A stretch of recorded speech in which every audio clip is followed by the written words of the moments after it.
Hello students, welcome back. Today we will see the algorithm to convert a given DFSM to a minimum DFSM. So the algorithm is min DFSM. The name of the algorithm is min DFSM, and the argument passed to this algorithm is a DFSM itself. So we are checking a minimum DFSM for a given DFSM. So that will be the argument for this algorithm. So these are the 3-4 steps we are going to follow to convert a DFSM to a min DFSM. The first step is we are going to divide states into a classes, and the classes contains what? The final states and the non-final states here. So k minus a means accept the final state, whatever states remain, those we are going to group into one class, and the final state you are going to group into another class. So it is based on the DFSM given. So once we create the classes, then we are going to apply these steps, second and third steps. What is there in the second step? We are going to repeat these steps until a pass at which no change of class has been made. So the following steps we are going to apply until we come across with the classes where no change is required or no further dividation is required. So the 2.1, what it says, new class is equal to 0. So initial value of new classes is null here. Next, for each equivalent classes E, in the classes, if E contains more than one state, see if it needs to be split. So here this is there in the for loop, so we are going to repeat this until the condition get failed. First we are going to check the equivalence of the classes. So equivalence of the classes is nothing but if two states are equivalent in terms of language, then we are going to say those classes are equivalence classes. So in the previous video we had discussed the distinguishable and indistinguishable classes.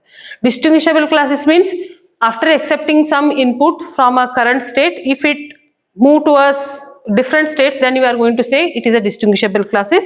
Indistinguishable means after accepting some input from a current state, if you are reaching a state where the states are same for more than one states, then we are going to say it is a indistinguishable classes.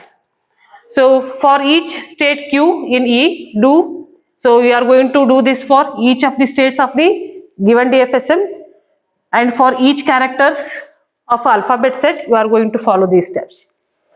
First we are going to determine which element of classes q goes if C is read. Suppose the given DFSM has a q0 state, so once I reach this q0 state, so I am going to check after reading a input symbol where I reach. Next, if I reach to a same state, for example, suppose I am going to create two classes where one class contains the final state, another class contains the non-final state.